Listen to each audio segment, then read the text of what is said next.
talking today about some research that I've done on the perception of mystique in leaders. So my field is organizational behavior, and I'm basically study the psychology of individuals in organizations. How do people interact with each other? How do they make decisions? And when I tell people what I do, a common response is, have I got a case for you? You got to meet this person in my organization. And usually what they mean is someone who's not very good at leading, someone who they consider to be bumbling along, power grabbing, getting involved in a lot of conflicts. And so a lot of times people are presenting to me case studies of the wrong way to lead. And I think it's against this backdrop of the perception that there's so many people who are bumbling along at it that we really are drawn to those who have it. And so that's what I wanted to study, is what is it? And in fact, actually, more on that backdrop of people bumbling along, there's a common notion called the Peter Principle, which you might have heard of. How many of you have heard of that? Yeah.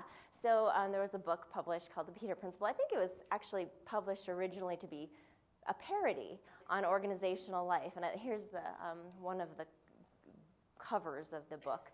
But the Peter Principle is the notion that people are promoted at a hierarchical level in an organization beyond their capabilities. So if you look at this guy in the red, okay, the one who's tripping up, ostensibly this person was doing great at a skill set that made him do great at the job, at the level of the hierarchy just below where he is right now, tripping up. Well, that person showed a lot of promise where he was, and then they promoted him to a job that was beyond him. And so that's the notion. Everybody gets promoted to a place where actually what they need to do is beyond their skill set. It's what they call the level of their competence. And actually, some people fully believe that a whole organization can be filled with people who are at a level beyond their skill set, full of incompetent people. And so I thought of that, and I thought, but there are people who distinguish themselves, who rise above, who have a managerial mystique. And what is that about? And how can we really kind of come to understand both the antecedents of it, what evokes mystique, and the consequences of having the mystique? So as a first pass, I started to do research, and I started thinking about, well, how has charisma and mystique been defined? Max Weber, the founder of sociology as we know it, defined it this way. He defined it as a certain quality of an individual personality by which he is set apart from ordinary men, ordinary people, and is treated as endowed with supernatural, superhuman qualities. This is a very heroic definition of charisma, right? And he ended it by saying it's very often thought of as resting on magical powers. And so in these studies that I'm going to show you, what we're trying to get at is both how do we create mystique around our own leadership abilities, and then what are the perceptual consequences of it? What kind of skills do people assume that we might have given the mystique, and what kind of characteristics do people see us as having? So, I'm going backward. Okay, so my first study took a look at people's inferences about Steve Jobs. Now, in this study, what I was interested in is it really as Max Weber would have us believe? Do people really think about Steve Jobs and other leaders with mystique as having, do they make wild generalizations about their abilities, kind of beyond what you might think of as ordinary? And so in the study, I asked people, it's a pretty simple study, I asked people, okay, think about Steve Jobs. I had a picture of him, and then I had Steve Jobs' bio from the Apple website, just to kind of jog their memory about some of his background. And people were asked, just rate how much do you think Steve Jobs has mystique? Items like, how gifted is he? How good is he at making things happen? These are kind of phrases that were pre-tested to to evoke mystique. We asked people, how much do these phrases like gifted and talented evoke a magical aura around someone? And so people rated that. And the more they rated Steve Jobs as having this mystique, the more they were likely to see him as being really good at other things that were farther afield of his job. So what's the best thing that what's Steve Jobs' defining characteristic? He was a brilliant designer, right? I mean, he took existing technologies and he packaged them in the way that people didn't just want them, they felt like they needed them. An MP3 player existed before the iPod, but somehow the way Steve Jobs had packaged it, people felt like deprived if they didn't have that iPod. And also with tablets. Many tablets failed before Steve Jobs, and he came out with the iPad, and everyone felt like, I need this thing to survive and to function. And so let me ask you, when you think about a designer, do you think about them as being really great at economic forecasting?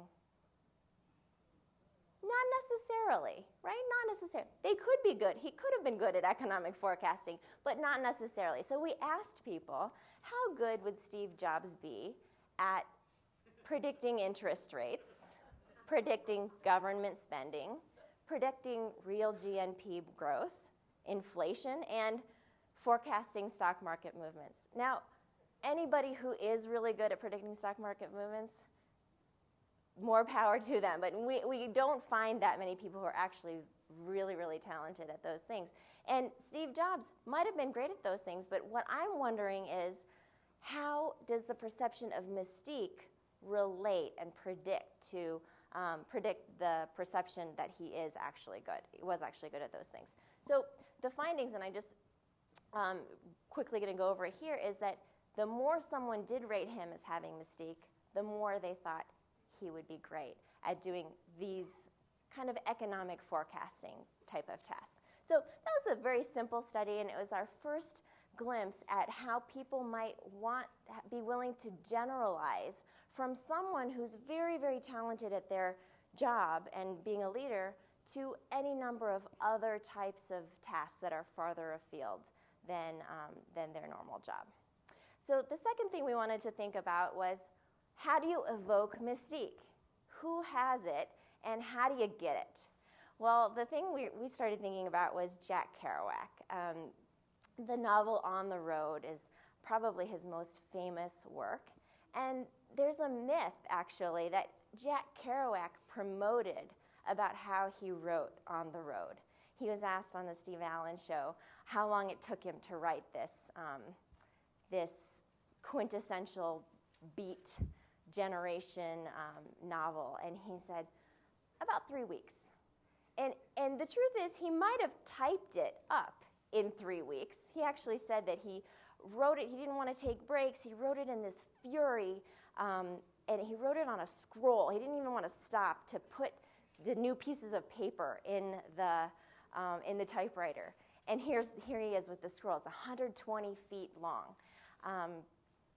And he did probably type it up in 3 weeks. But what came out later was that there were drafts and journals that spanned years, 4 years, I think, before the novel was actually published, and it's highly edited, too. So there's a lot of things that were revealed about the process later that show that it was much more laborious than a 3-week writing binge.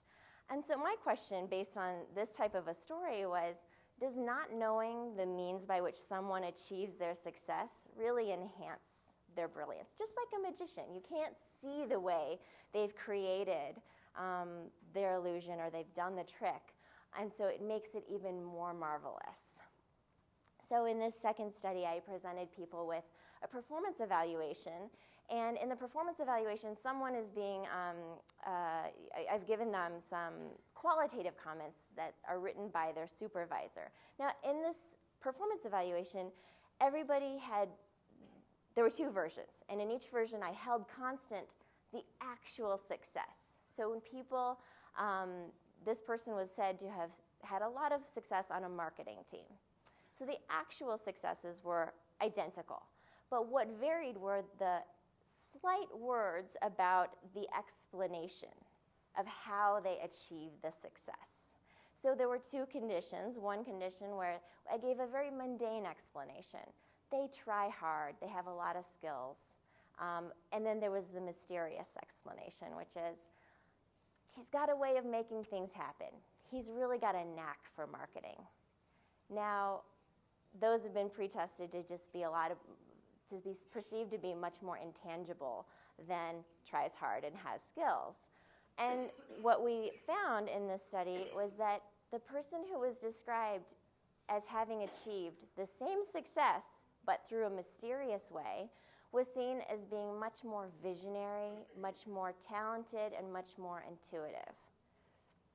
And not only that, just to show you a little bit about another study, it's similar, it didn't boost all characteristics. So a person who's seen as performing well and succeeding through mysterious means, they're seen as actually less calm, less dependable, less thorough. So it's not going to boost your perception of characteristics in every single way, but you're actually seen as more curious, more creative, and more charismatic. And so back to this study, we talked about Steve Jobs and the perception of him as being really great at these economic forecasting tasks. I wanted to replicate that, but I also wanted to see, are there any ways that there are tasks that aren't boosted by the perception of mystique? And so I distinguish between administrative tasks, like following through with a plan and using proper procedures, versus these visionary tasks, like charting out how an organization should go and brainstorming future projects. And what I found in this same manipulation is that when you're described as having achieved through mysterious means, you're just as good, that's not significantly different, you're just as good at administrative tasks, but where you really get the boost is these visionary and strategic tasks. And just to go one step farther, I wanted to look at one other piece of it, because I talked about craving the person with mystique, or wanting to believe in someone who has mystique, but part of it also has to be with wanting to be drawn to that, or being drawn to that person, wanting to be near that person. And so I looked at some kind of fun questions, which were about, if this person, when you're in your organization, how much would you want to have contact with them? And the way I asked this question was about how much would you, if you succeeded on something, how much would you want to have a congratulatory hug from that person? And this is based on a notion in anthropology and psychology that when we think magically about someone, we think about them as having contagion, whether it's bad, and most of the studies so far have been about bad, like bad essences. Would you wear Hitler's sweater? Most people get a little creeped out by that, even if it's washed and unraveled and reknit and things like that. But not very many people have studied the positive side of the contagion. How much do we want to touch Warren Buffett's wallet? How much do we want to touch someone who's got a lot of mystique? And so, this notion of congratulatory hug was kind of based on that research. And we did find significant difference when someone succeeded mysteriously. We'd rather have a congratulatory hug from them. Now, I can hear what you're thinking. You're thinking, well, but that's kind of a status symbol, right? Like if you're in a room and Harper Reid gives me a hug, I am going to feel a big boost in my status, right? But so I had another variable that was more private. It was explicit. How much would you want to have this person's lucky keychain? No one knows you've got it. You just have it in your pocket. How much would you want to have that? Well, there were also significant differences on whether you would want to have someone's lucky keychain. And I think this research, although it's a little bit kind of quirky, this part of it, I think, shows us how much we really want contact with someone who has it. And so just to talk about some applications of this research, just especially this last piece, I think when you're perceived to have it, you can use it. You want to use it to energize others. If you're a leader and you're very charismatic, and you're making a choice between making a personal presentation to a large auditorium versus making a videotaped presentation, choose the audience, choose the in-person one. People are going to find value in seeing you in person. And one example of that is Bill Clinton. He was said to have shaken hands with over 10% of Arkansas, the whole state, before being elected governor. So he's someone who really utilized the personal aspect. And just a couple of other quick applications. Leaders not only have to be good at what they do, they have to manage the interpretation of their success as well. And in my undergraduate studies, they had something they called a duck syndrome. You know, all the students at my school wanted to appear like they were carefree, throwing frisbees on the lawn, and underneath it, they were like ducks, paddling furiously. And I think a quote by Michael Caine also is a good indicator of this. He says, "Be a duck, remain calm on the surface, and paddle like hell underneath."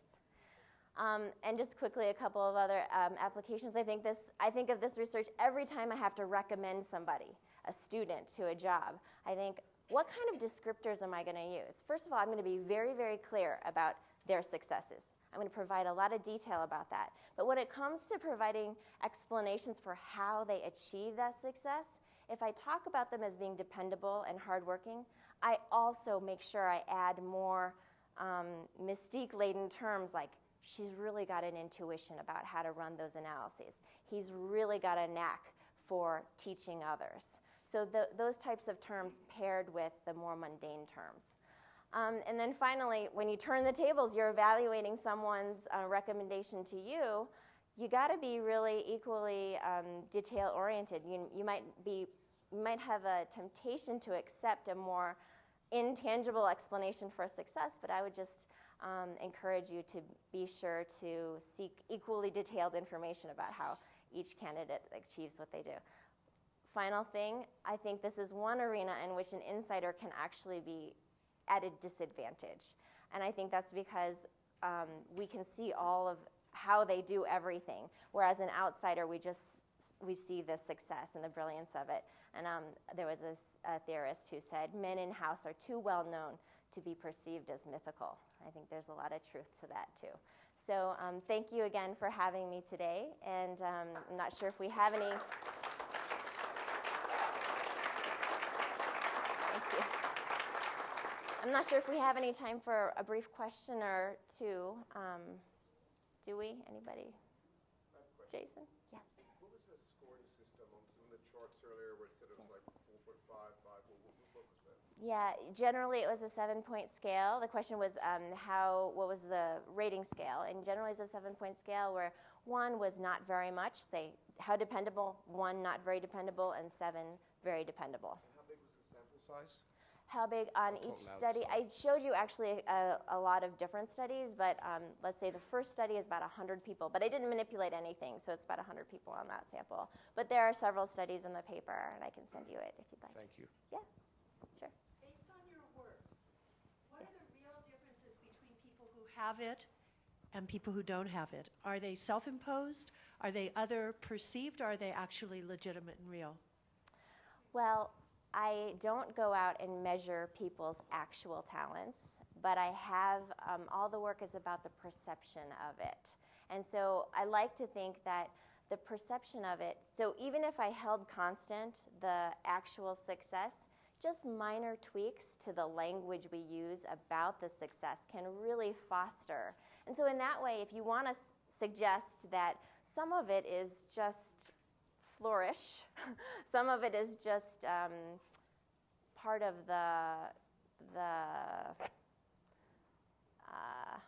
it's a sleight of hand in a way. I guess it could be described as that. But I'm not standing up here saying some people aren't better than others at what they do. It's just in my studies I held constant the actual success, and I tried to build up the mystique in certain ways. Yeah. Yes. Yeah, I find it interesting that you refer to Steve Jobs as being a great manager or having that mystique. From all that I've read about Steve Jobs, he was a very difficult man to work for, although did have a great deal of mystique nonetheless. So kind of interested in your philosophy on that, as well as the phrase bozo explosion that was coined by Guy Kawasaki, explaining what happened to Apple in terms of C-level managers being promoted and hiring only C or D-level managers and the like.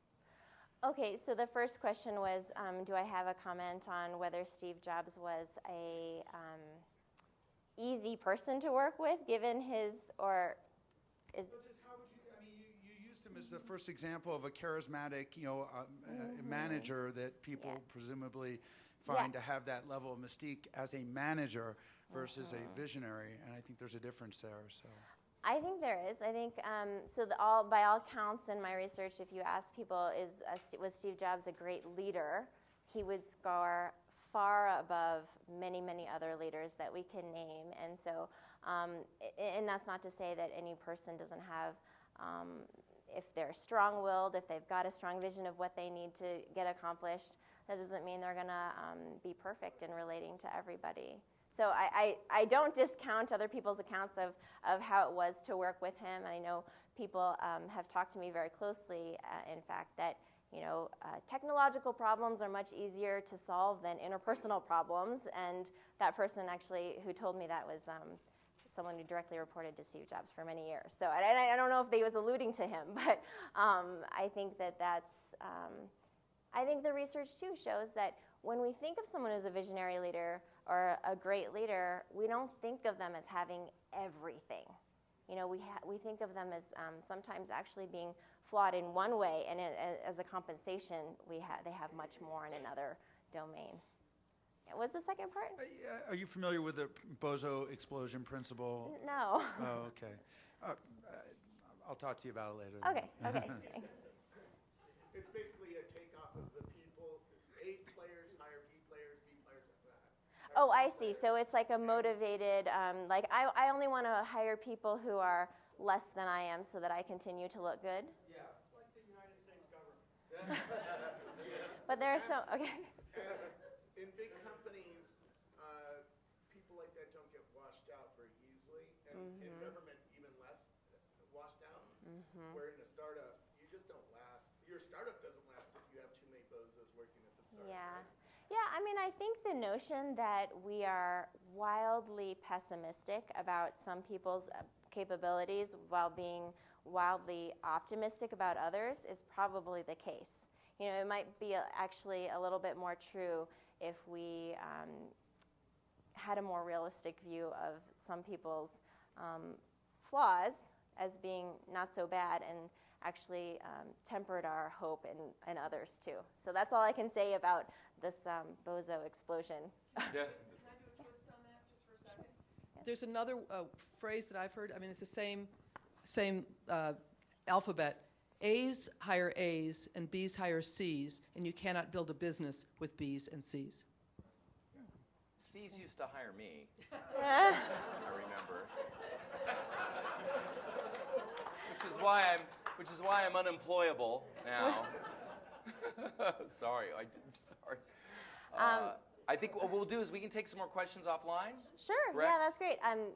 If I could just acknowledge my collaborators really quick, Michael Morris Absolutely. and Vicki Sherwin, each at their own institutions. I want to thank them for their help. And please let me know if you have other questions. I'm found online.